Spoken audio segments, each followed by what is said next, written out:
আচ্ছা বাপেরা, আমরা সবাই জান্নাতের আশা করি তো? বলুন না, কথা আমার সঙ্গে এই দেখেন, আমার ওয়াজ শুনতে গেলে না বাপ, আমার সঙ্গে একটু কথা বলতে হবে। আমি একটু কথা, শ্রোতাদের সঙ্গে কথা বলতে ভালোবাসি, আমার সঙ্গে একটু কথা বলেন। আমরা জান্নাতের আশা করি তো? হ্যাঁ, আচ্ছা। আল্লাহর নবী একদিন সাহাবীদের বলছেন, তোমরা জান্নাতের আশা করো? সাহাবীরা বলছেন, ইয়া রাসূলুল্লাহ, জান্নাতের আশা তো প্রত্যেকেই করে। তখন নবীজি কি বললেন শুনবেন, চমকে যাবেন। নবীজি বললেন, তোমরা জান্নাতের আশা করো? বলছে জি। পট করে নবী ঘুরিয়ে বললেন, জান্নাত কার আশা করে? ব্যাস, সাহাবীরা পুরো চুপ। একটা ছোট্ট কথা আপনাকে বলি, আপনি আল্লাহকে ভালোবাসেন, আল্লাহ কি আপনাকে ভালোবাসে? ওইটা দেখুন। আপনি তো ভালোবাসলেন আল্লাহকে, আল্লাহ আপনাকে ভালোবাসে কিনা দেখুন। আপনি নবীকে ভালোবাসেন, নবী আপনাকে ভালোবাসে কিনা দেখুন। দেখছেন আপনি?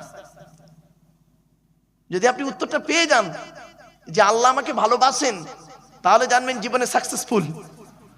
যদি আপনি উত্তরটা পেয়ে যান যে নবী আমাকে ভালোবাসেন, তাহলে জানবেন জীবনটা সাকসেসফুল। ঠিক না বেঠিক? আপনি নবীকে ভালোবাসছেন, কিন্তু নবী কি আপনাকে ভালোবাসে? আপনি জান্নাতকে ভালোবাসেন, জান্নাত কি আপনাকে ভালোবাসে? চলুন দেখে নিই হাদিস। আল্লাহ নবী বলছেন,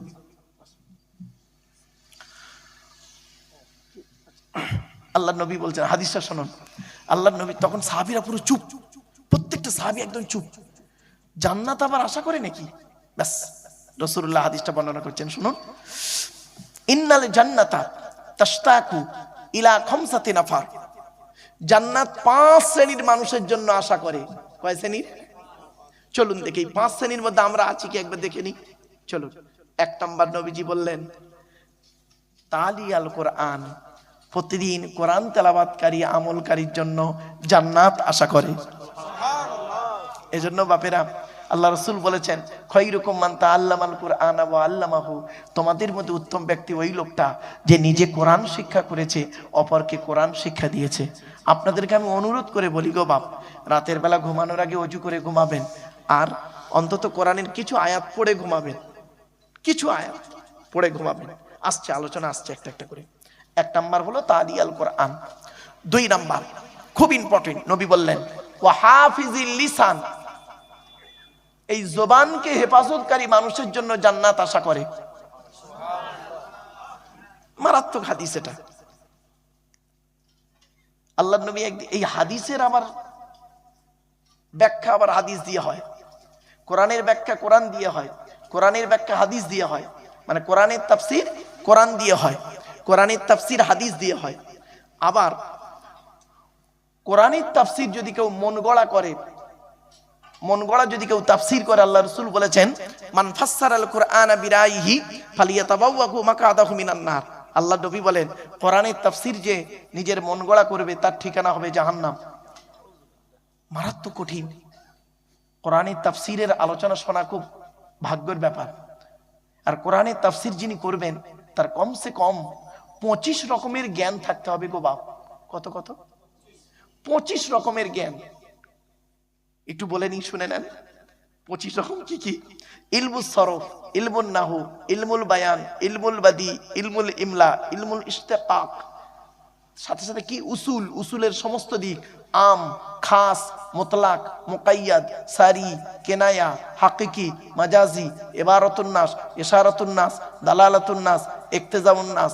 এরপর আসছি, তারিখ জানতে হবে, শানে নুজুল জানতে হবে, আসমা ও রিজাল জানতে হবে, সাথে সাথে জানতে হবে এই আয়াতের পিছনে যে হাদিসটা আছে, সেই হাদিসটা সহি, জয়ীফ, মৌজু, মকতু, খবরে মুতাওয়াতির, খবরে মশহুর, খবরে ওয়াহিদ।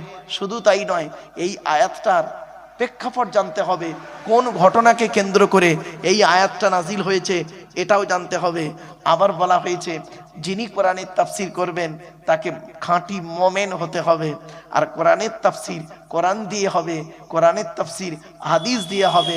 কোরআনের তাফসীর যদি কেউ মন গড়া করে, তার ঠিকানা হবে জাহান্নাম। আমর নেহি জানতে হবে। বাপেরা, খুব কঠিন আলোচনা। এই জন্য আপনাদের কাছে আমি অনুরোধ করছি বাপ, আজকের জুমার রাত, ইবাদতের রাত, এই রাতে একটা সূরার অন্তত তাফসীর আলোচনা আমরা হবে আমাদের এখানে। আপনারা শুনবেন কি ইনশাআল্লাহ? সময় আছে বাপ? চলেন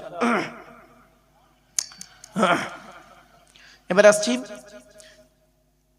ওয়াহাফিজিল লিসান। রাসূল বললেন জবানকে হেফাজতকারী মানুষের জন্য জান্নাত আশা করে।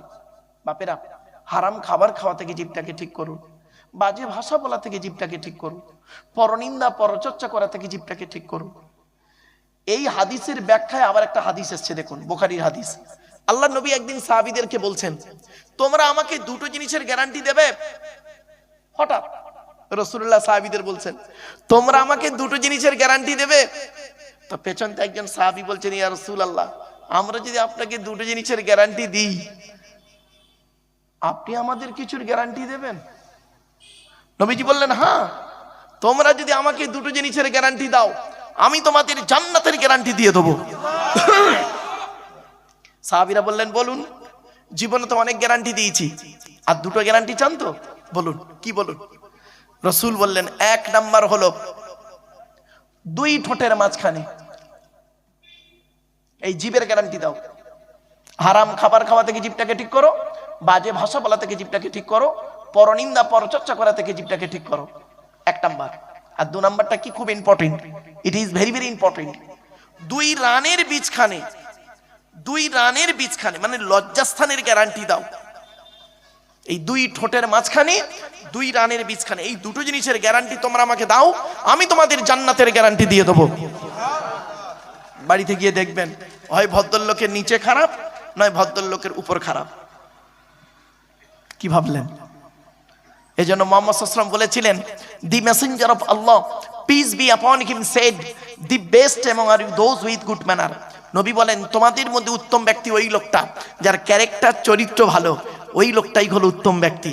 একজন উকিল, ব্যারিস্টার, মাস্টার, ডাক্তার, মোল্লা, মুরি সাহেব, পীর সাহেব, দরবেশ সাহেব, আমির সাহেব, মুফতি সাহেবের যদি চরিত্র খারাপ হয়, আর একজন টোটোওয়ালার চরিত্র যদি ভালো হয়, বাপ, ওই টোটোওয়ালাটাই হলো আল্লাহর কাছে প্রিয় ব্যক্তি। Many loss is something loss, health loss is nothing loss, but character loss is everything loss. মানুষের যদি টাকা চলে যায়, ইনকাম করলে টাকাটা আবার ফিরে আসবে। মানুষের যদি শরীর চলে যায়, ভালো মন্দ খেলে শরীরটাও ফিরে আসবে। কিন্তু বন্ধু, মানুষের যদি চরিত্র চলে যায়, চরিত্র কিন্তু আর ফিরে আসবে না। তাই নবী বলেছিলেন, দুই ঠোঁটের মাঝখানে, দুই রানের বীজখানে, এই দুটো জিনিসের গ্যারান্টি দাও। তো এই জন্য নবী বললেন, ওয়াহাফিজিল লিসান, এই জবানের গ্যারান্টি দাও, জান্নাত আশা করে। কিছু বুঝতে পারছেন? এবার তিন নাম্বার জান্নাত আশা করে কার জন্য দেখি। রাসূল বললেন, ওয়ামুত ইমিলি জি আন, ক্ষুধার্তকে খাদ্য দানকারী মানুষের জন্য জান্নাত আশা করে। আপনার বাপ মারা গেছে, মা মারা গেছে, বাপ মার নামে দুটো ফকির খাওয়াতে পারেন না? বড্ড কষ্ট হয়। এখন প্রশ্ন করতে পারেন, হুজুর আপনি তো লেকচার দিচ্ছেন, আপনি করেন? হ্যাঁ বাবা, আমি করি। আমার আব্বাজান ইন্তেকাল করেছেন 2019 সালের অক্টোবর মাসের 3 তারিখ শুক্রবার সন্ধ্যা 5:30টার সময়। আমার আম্মাজান ইন্তেকাল করেছেন 2023 সালে জুন মাসের 28 তারিখ বগরা ঈদের দিন বৃহস্পতিবার বেলা 11:30টার সময়। তো এই জন্য বৃহস্পতিবার আমি আব্বা মার নামে দুটো 4টে ফকির খাওয়াই। যদি বললেন, হুজুর বললেন? হ্যাঁ বাবা বললাম। কেন জানেন? যাতে করে আপনার মনে এই আশাটা জাগে যে উনি যদি ওনার বাম্মার জন্য 4টে ফকির খাওয়াতে পারেন, আমি কেন আমার বাম্মা মারা গেছে তাদের জন্য একটা করে ফকির খাওয়াতে পারবো না? বাপেরা, খাওয়াবেন। অমতি মিলি জি আন, ক্ষুধার্তকে খাদ্য দানকারী মানুষের জন্য জান্নাত আশা করে।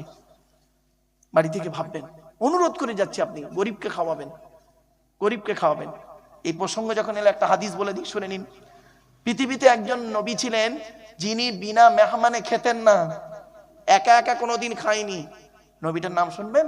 শুনে নিন, হযরতে ইব্রাহিম খলিলুল্লাহ। 26 নম্বর পারার 20 নম্বর পৃষ্ঠার 12 নম্বর লাইন, সূরার নাম সূরা জারিয়াতের মধ্যে বলা হয়েছে। মারাত্মক আলোচনা, বাপ, একটু ধৈর্যের পরিচয় দিন। চলুন এবার আসছি 4 নাম্বার, জান্নাত কার আশা করে? অমুকসিল উরিয়ান, বস্ত্রহীনকে বস্ত্র দানকারী মানুষের জন্য জান্নাত আশা করে। জোরে বলুন সুবহানাল্লাহ। বাবা, আপনার পরনের পুরাতন কাপড়টা ফেলে না দিয়ে যদি পরার যোগ্য হয়, পরিষ্কার করে তাকে গরিবকে পরতে দেবেন। আর নতুন কাপড় যদি দিতে পারেন, অতি উত্তম। এজন্য মানুষকে কষ্ট না দিয়ে তাকে চেষ্টা করবেন তার দোয়া নেওয়ার জন্য। চলুন 4 নাম্বার হলো। 5 নাম্বার হলো, যে জন্যই আমি এতক্ষণ ঘুরিয়ে ঘুরিয়ে আনলাম, ওয়ামান সাল্লা আলা হাবিবির রহমান, নবী বললেন যে ব্যক্তি নবীর উপরে বেশি বেশি করে দরুদ পাঠ করে ওই লোকটার জন্য জান্নাত আশা করে। তাহলে আমি একবার দরুদ শরীফ পড়িয়েছি, কোরআনের আয়াত দিয়েছি, হাদিসও দিলাম, এবার আসছে এগুলো লাভের হাদিস দিলাম, তাই তো নাকি? লাভ। এবার লসের একটা হাদিস দিই। লস হবে কি? দরুদ শরীফ না পড়লে কি ক্ষতি? চলুন। আল্লাহর নবী একদিন মসজিদে ঢুকলেন, সাহাবীরা আছেন, প্রথম মেম্বার উঠে বললেন আমিন। সাহাবীরা সব চুপ, আমিন। দ্বিতীয় মেম্বার উঠে বললেন আমিন। তৃতীয় মেম্বার উঠে বললেন আমিন। আমিন মানে আল্লাহ তুমি কবুল করো। সাহাবীরা তো অবাক, হে নবী আপনি কারোর সঙ্গে কোনো কথাবার্তা না বলে মেম্বার উঠে, প্রথম মেম্বার উঠে বললেন আমিন, দ্বিতীয় মেম্বার উঠে বললেন আমিন, তৃতীয় মেম্বার উঠে বললেন আমিন, ব্যাপারটা কি একটু খুলে বলুন।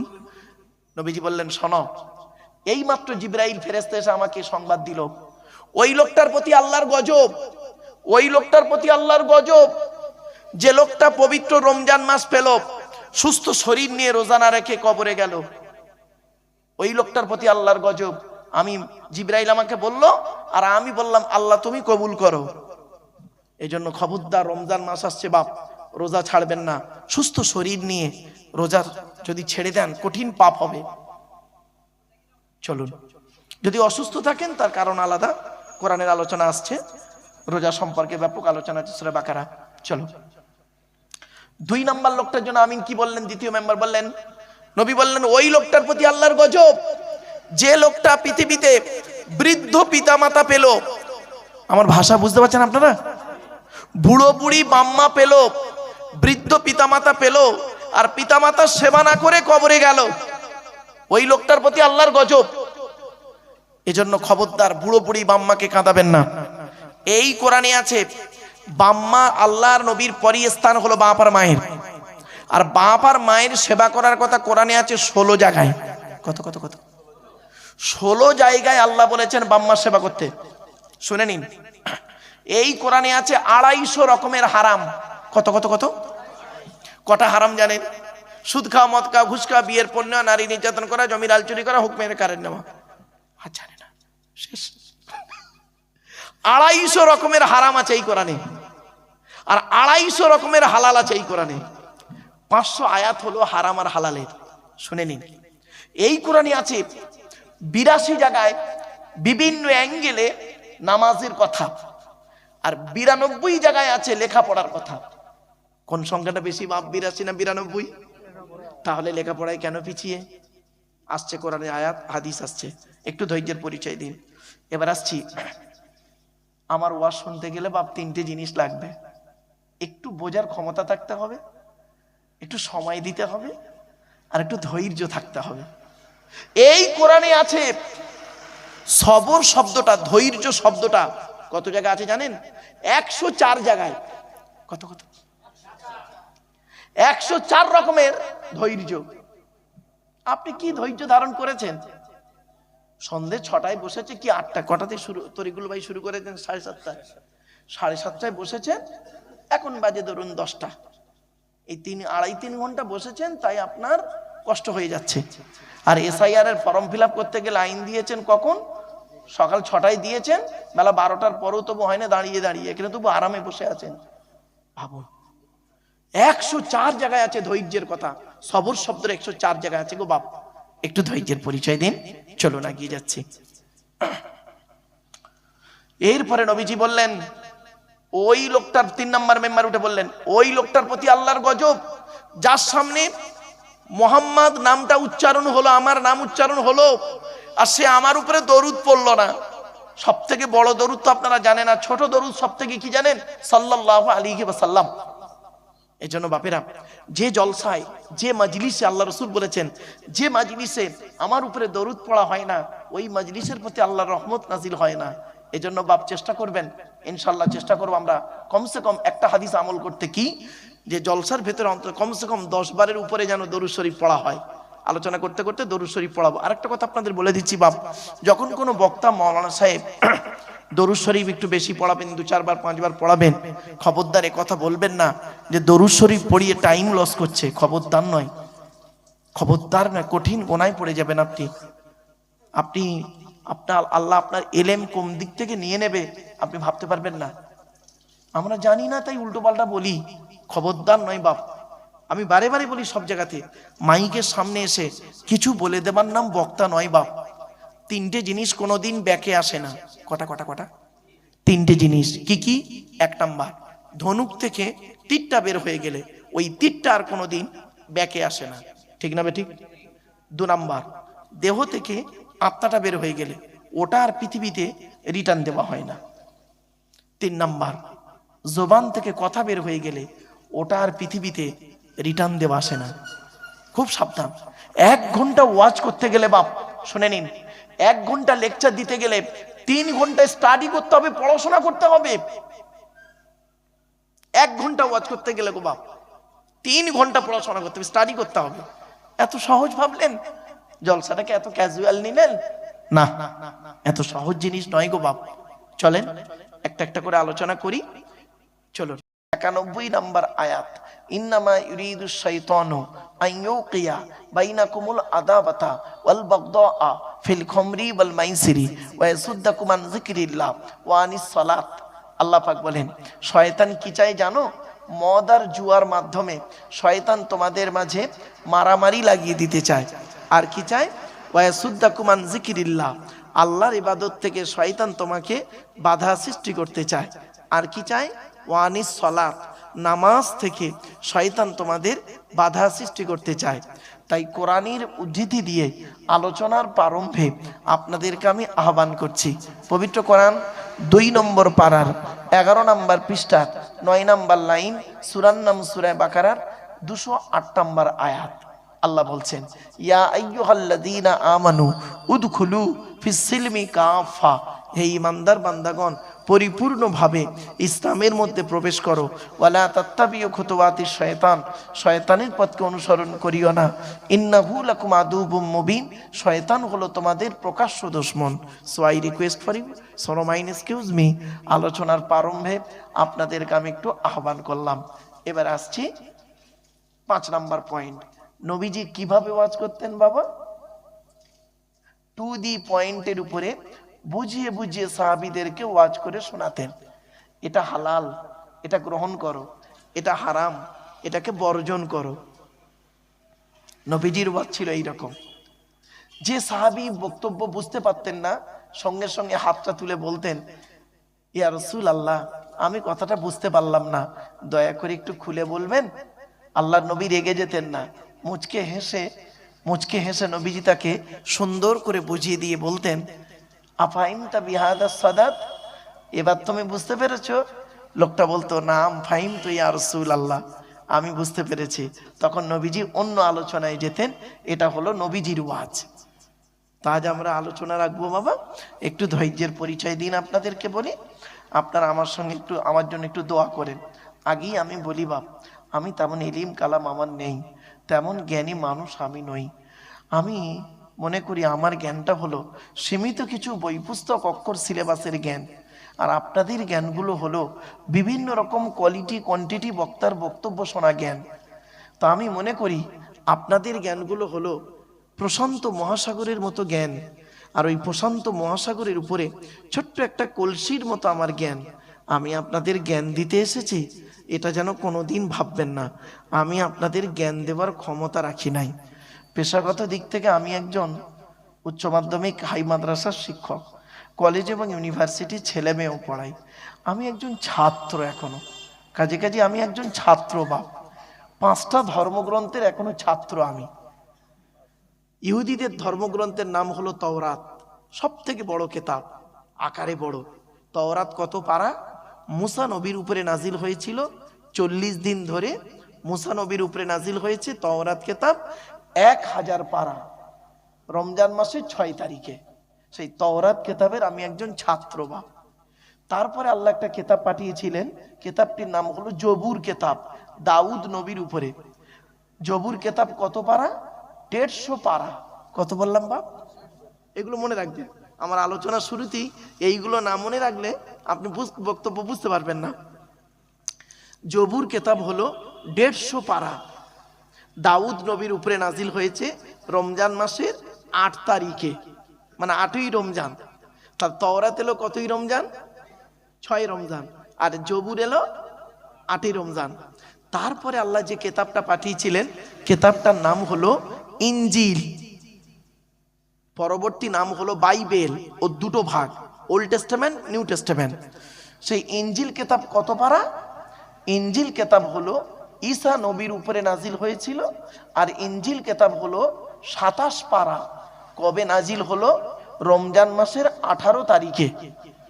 তাহলে 3টে হলো। আরেকটা হলো, যারা আমার সনাতন ধর্মের ভাইরা অর্থাৎ হিন্দু ভাইরা বক্তব্য শুনতে এসেছেন বা আসেন, শ্রীমতী ভগবদ গীতারও আমি একজন ছাত্র। আর 5 নম্বর কেতাবটি হলো কি জানেন? আমার হাতেই রয়েছে। এই কেতাবটি হলো দি হলি কোরআন। এই কোরআনুল মাজিদ কবে নাজিল হয়েছে শুনে নিন। হযরত মুহাম্মদ সাল্লাল্লাহু আলাইহি ওয়াসাল্লামের উপরে 30 পারা বিশিষ্ট 610 খ্রিস্টাব্দে 1 ফেব্রুয়ারি সোমবার, মনে থাকবে সব, 610 খ্রিস্টাব্দে 1 ফেব্রুয়ারি সোমবার। আর আরবি মাস হলো রমজান মাসের লাইলাতুল কদরের রাত। জোরে বলো তাহলে 4টে কেতাবের খবর পেয়ে গেলেন। আচ্ছা, আল্লাহ পৃথিবীতে কটা কেতাব পাঠিয়েছে একটু জেনে নিই। 104টা। কত বাপ? পৃথিবীতে মোট কেতাব এসেছে কত? 104। 100টা হলো বড় বড় কেতাব। তওবা তওবা, এই 4টা হলো বড় বড় কেতাব, আর 100টা হলো সহিফা, চিরকুট। চিরকুট কাদের উপরে এলো 100টা শুনে নিন। আদম নবীর উপরে এসেছে 10টা। কটা বাপ? 10টা। ইব্রাহিম নবীর উপরে এসেছে 10টা। কত হলো? 20টা। শীষ নবীর উপরে এসেছে 10টা। কত হলো? 30টা। আর সলেহ নবী, লুত নবী, ইয়াকুব নবী আর আইয়ুব নবী, এই 4টে নবীর উপরে এসেছে 5টা 5টা 20টা। কত হলো? 50টা। আর ইদ্রিস নবীর উপরে এসেছে 50টা। তাহলে হয়ে গেল 100টা। ক্লিয়ার না? বুঝতে পারলেন না? এবারে আসছি, নবী কত এসেছেন? পৃথিবীতে নবী এসেছেন অগণিত। একটা সংখ্যা ধরা হয় 1,24,000। রসুল কত এসেছেন? 313 অথবা 315 জন। এগুলো মনে রাখুন, এগুলো না জানলে বা বেকার হয়ে যাবে সব।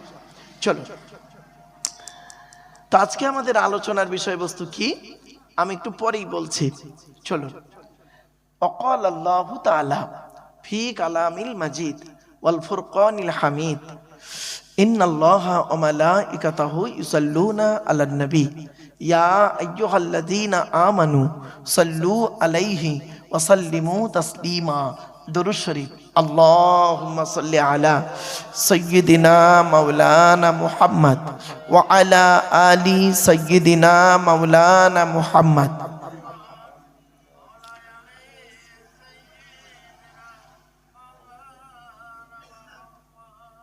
আমার বাপেরা, একটা কথা আপনাদের বলি, আমরা জলসা দিই কেন জানেন? জলসা দেন কেন?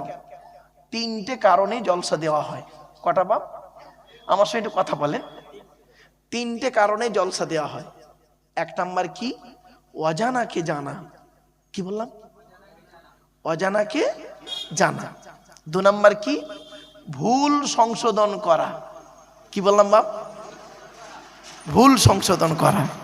কি ভুল সংশোধন হবে? একটু দাঁড়ান, একটু দাঁড়ান, এখানেই বুঝতে পারবেন কি ভুল সংশোধন হচ্ছে। আর অজানাকে জানা, কি অজানা জানা? একটু ধৈর্যের পরিচয় দিন। 3 নাম্বার হলো কিছু পরামর্শ নিয়ে নেওয়া। কি বললাম বাপ? আচ্ছা, কি পরামর্শ দেব? আমি নিজের থেকে কোনো পরামর্শ দেব না আপনাদের। According to Islamic law, not only according to Indian law, according to Islamic law, এই আল্লাহর বিধান থেকে আমি কিছু আপনাদেরকে পরামর্শ দেব। আর tradition of prophet Mohammad Mustafa সাল্লাল্লাহু আলাইহি সাল্লাম, অর্থাৎ আল্লাহ রসুলের মোহাম্মদ সাল্লামের আখিরি নবীর কিছু হাদিস থেকে আপনাদের পরামর্শ দেব।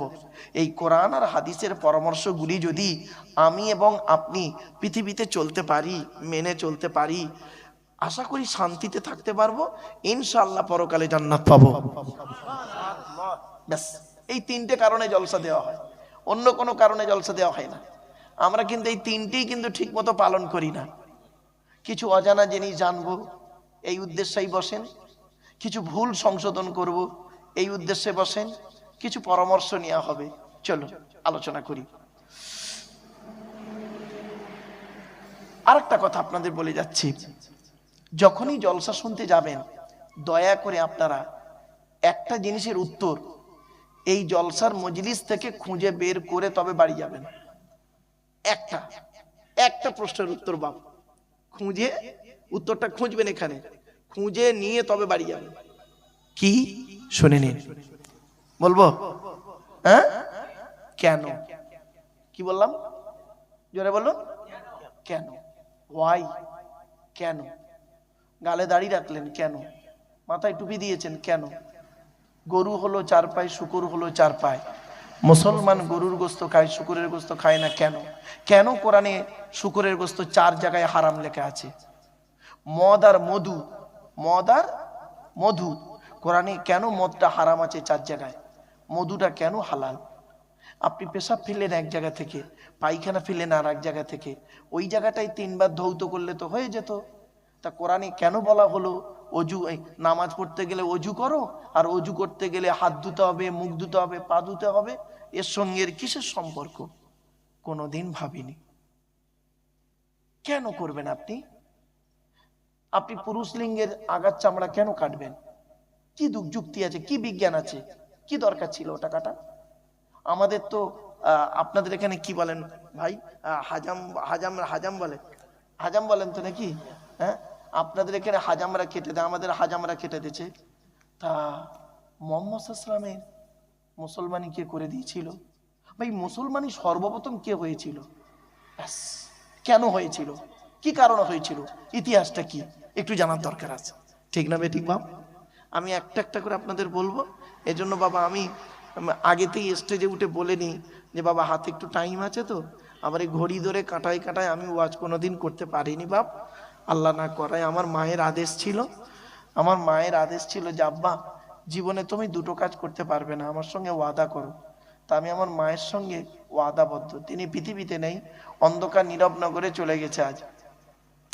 1 নম্বর বলেছিলেন, আব্বা তুমি যতদিন ওয়াজ করবে আমার সঙ্গে ওয়াদা করো বেওয়াজুতে কোনোদিন ওয়াজ করতে পারবে না। তা আমি 1994 সাল থেকে আজ 2026, বিগত প্রায় 32টা বছর চলছে, 31 বছর 32 বছর চলছে বাপ, কোনোদিন আমি বেওয়াজুতে ওয়াজ করি নাই আজ পর্যন্ত, যত কষ্ট হোক। আর 2 নম্বর আমাকে বলেছিলেন তুমি আমার সঙ্গে আর একটা ওয়াদা করো, ঘন্টা ধরে ওয়াজ করবে না, ঘন্টা ধরে। বললাম কেন মা, টাইমের কি কোনো দাম নেই? বললো হ্যাঁ, ওটা কমিটির দেওয়া টাইম, কিন্তু আল্লাহর সঙ্গে ওটা কন্ট্রাক্ট নয়। বললাম কেন? বলছে ধরো কমিটি তোমাকে টাইম দিল 9টা থেকে 11টা, জাস্ট একটা টাইম, তোমাকে 2 ঘন্টা টাইম দিল, তুমি 2 ঘন্টায় উঠলে ওয়াজ করলে, কি ওয়াজ করেছো? 2 ঘন্টায় শুধু কোরআনের আয়াত বলেছো আর হাদিস বলেছো, একটা শব্দ উল্টো পাল্টা বলোনি। শ্রোতারা শুনেছেন, কিন্তু কোনো লাভ হয়নি। তুমি আধা ঘন্টা বেশি বলেছো, ওই আধা ঘন্টার ভিতরে এমন কিছু শব্দ বা বাক্য আল্লাহ তোমার জবান থেকে বের করিয়ে নেবে যে ওই আধা ঘন্টার মধ্যে যে কথাটা বলেছো 10টা মানুষের কানে লেগেছে, আর 10টা মানুষ ওই আধা ঘন্টার ওয়াজটাই গুরুত্ব দিয়ে শুনেছে আর ওর উপরে আমল করেছে, আর আমল করে কিয়ামতের মাঠে জান্নাতে গেছে। ওই ওসিলায় যদি আল্লাহ চায় তুমিও জান্নাতে যাবে। আমি সেই দিন থেকে বাপ এটা করিনি। 1 মিনিট থাক ও বাপ, মাইকটা ভালো বাপ, একটু দাঁড়ান, আমি করে নিচ্ছি। ঠিক ভাই, একটু করে নিচ্ছি, আমি ঠিক করে নিচ্ছি বাপ।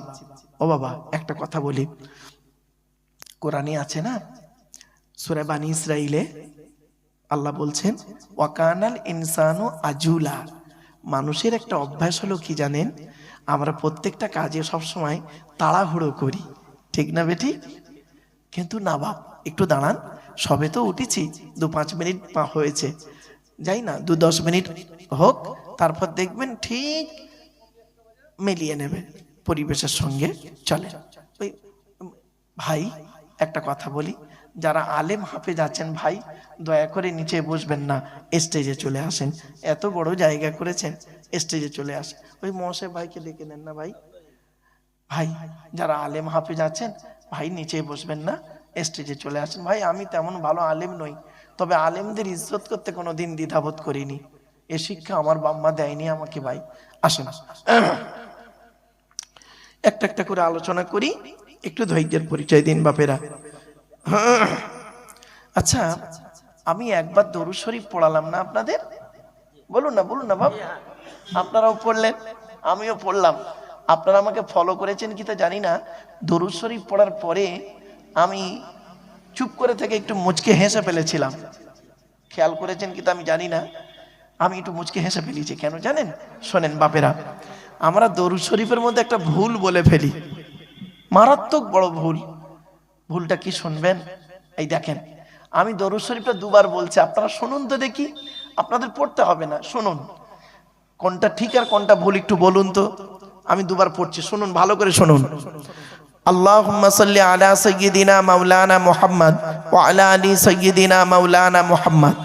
আবার একবার বলছি, আল্লাহুম্মা সাল্লি আলা সাইয়্যিদিনা মাওলানা মুহাম্মদ ওয়া আলা আলি সাইয়্যিদিনা মাওলানা মুহাম্মদ। কোন পার্থক্য বুঝতে পারলেন? দুটো যেন এক লাগলো, তাই না? না গো বাপ, নেতাজি আর পিয়াজি এক নয়। এই মাঠে ফসল ফলানোর জন্য ইউরিয়া বলে একটা সার ব্যবহার করেন না আপনারা? বলুন না, ইউরিয়া দেখেছেন তো? আর হোমিওপ্যাথি ওষুধ দেখেছেন? দুধ থেকে দুটো দেখতে এক লাগে না? দুটো খেয়ে দেখবেন, একটা খেলে সারবে, অপরটা খেলে সরবে। মারাত্মক বড় ভুল করেছি আমি একটা, এই 2 বারের মধ্যে 1 বার। আপনারা বুঝতে পেরেছেন কি তা জানি না বাবা, আলেমুল আমা ভাইরা বুঝতে পেরেছেন। শোনেন, আমি ভুলটা ভেঙে দিই, এই সংশোধন করুন এটা এখানে। আল্লাহুম্মা সাল্লি আলা সাইয়্যিদিনা মাওলানা মুহাম্মদ। ওয়ালা আলে নয় বাবা, ওয়ালা আলে বলে কোনো শব্দ নেই। ওয়ালা আলে বললে নফির মানে হবে, নেগেটিভের মানে হবে, নাবাচকের মানে হবে, উল্টে গোনা হবে। আছে এটা কি?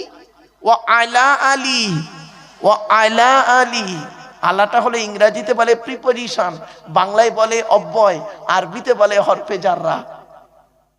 মারাত্মক বড় ভুল। এজন্য বাপ, এই ভুলটা আমাদের উচিত ছিল আপনাদের সংশোধন করানো, কিন্তু আমরাই অনেক সময় অজান্তে ভুলটা করে ফেলি। এজন্য দরুদ শরীফ যখন পড়বেন মনে রাখবেন, তাড়াহুড়ো করে ভুল করার থেকে দেরিতে ঠিক করাটাই ভালো, ঠিক না বেঠিক? চলুন 2 মিনিট দেরি হোক না, সঠিকটা হোক, চলুন। তো আল্লাহুম্মা সাল্লি আলা সাইয়্যিদিনা মাওলানা মুহাম্মদ ওয়া আলা আলী। কি বললাম বাপের একটু বলেন? ওয়া আলা আলী, ওয়ালা আলী নয়। খুব গুরুত্বপূর্ণ বললাম কথায়। চলুন, আচ্ছা দরুদ শরীফটা পড়লাম কেন? চলুন, কোরআন কি বলছে, হাদিস কি বলছে একটু দেখে নিন। ও ভাই, ভাই আপনি এই সাইডটা আসেন, আলেম মানুষ পেছনে বসতে খারাপ লাগে, এই সাইড বাস। কোরআন কি বলছে, হাদিস কি বলছে এবার দেখি। কোরআনের কোথায় লেখা আছে? 22 নম্বর পারার 5 নম্বর পৃষ্ঠার 6 নম্বর লাইন, সূরার নাম সূরা আহজাব, আয়াত নাম্বার 56, আল কোরআন।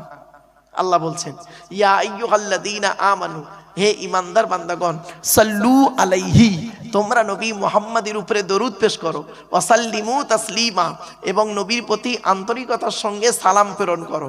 এই আয়াতটা হলো আয়াতে মুতলাক, সেন্টেন্স বা জুমলাটা হলো মফউলে মুতলাক, বাবে তাফঈলের মাসদার গো বাপ, আলেম ভাইরা বুঝতে পারবেন। চলেন এবারে আসছি, তাহলে দরুদ পড়তে হবে, কোরআনে আল্লাহ বললেন, দলিল পেলেন কোরআন থেকে। এবার হাদিস থেকে কিছু দলিল আপনাদেরকে বলছি, আল্লাহ নবী কি বলছেন দেখি। আচ্ছা বাপেরা, আপনাদের কি মনে হচ্ছে দরুদ শরীফ পড়লে কি আমাদের লাভ হবে না লস হবে? এটা আপনাদের ধারণা, তাই তো নাকি? বলুন না, লাভ হবে। চলুন, লাভ পড়লে লাভ কি আর না পড়লে ক্ষতি কি এই দুটো হাদিস একটু আপনাদের একটু ক্লিয়ার করি। চলো, তা আগে প্রথমে লাভটাই আমরা জানি, যেহেতু লাভের বাজার, তো এখন লাভ না হলে কেউ বসে না। আপনি এখানে বসেছেন লাভের জন্য, চলুন লাভটা কি দেখে নিই। আল্লাহ নবী বলছেন, মান সাল্লা আলাইহি ওয়াহিদাতান সাল্লাল্লাহু আলাইহি আশারা, যে ব্যক্তি আমার উপরে একবার দরুদ শরীফ পড়বে, আল্লাহ পাক তার নামায় আমলনামায় 10টা নেকি লিখে দেবে। আরেকটা হাদিস, মান সাল্লা আলাইহি আশারান ফি আউয়ালিন নাহারি ওয়া আশারান ফি আখিরিন নাহারি নালাতহু শাফাআতি ইয়াউমাল কিয়ামা। আল্লাহর নবী বলেন, যে ব্যক্তি দিনের শুরুতে আমার উপরে 10 বার দরুদ শরীফ পড়বে এবং দিনের শেষে আমার উপরে 10 বার দরুদ শরীফ পড়বে, ওই ব্যক্তির শাফাআত সুপারিশ কিয়ামতের মাঠে আল্লাহ আমার সঙ্গে তার খুবই নিকটবর্তী করে দেবে। সুবহানাল্লাহ। সব লাভের কথা হচ্ছে। আরেকটা হাদিস, আচ্ছা বাপেরা, আমরা যে আখেরি মোনাজাত একটা হবে তো, আচ্ছা এই দোয়াটা কবুল হবে বুঝবেন কি করে আপনারা? সুন্দর একটা হাদিস শুনে যান। রাবিকে হযরত ওমর রাদিয়াল্লাহু তাআলা আনহু তিনি বর্ণনা করছেন, আল্লাহ রাসূল বলছেন, হাদিসটা শুনুন, ইন্না দুআ মাওকুফুম বাইনা সামাই ওয়াল আরদি লা ইয়াসআদু মিনহু শাইউন হাত্তা তুসাল্লি আলা নবিকা। আল্লাহ নবী বলেন, নিশ্চয়ই দোয়া অবস্থান করে আসমান আর জমিনের মধ্যবর্তী জায়গায়। ওই দোয়াকে উপরেও নিয়ে যেতে পারে না, নিচেও নামাতেও পারে না। কখন উপরে নিয়ে যায় আল্লাহর কাছে? হাত্তা তুসাল্লি আলা নবিকা, যতক্ষণ পর্যন্ত তোমরা নবীর উপরে দরুদ পাঠ না করে দোয়া চাও, অর্থাৎ নবীর উপরে দরুদ পড়ে দোয়া চাইলে ওই দোয়া আল্লাহর দরবারে কবুল হয়ে যায়। দেখবেন আমার বক্তা ভাইরা যখন আখেরি মোনাজাত হয় কি বলে? বিসমিল্লাহ সহ সূরা ফাতিহা শরীফ একবার, 3 বার সূরা ইখলাস বলে না, আর তারপরে কি বলে? এই হাদিসটা হলো তার দলিল। ক্লিয়ার? আরেকটা হাদিস দিই।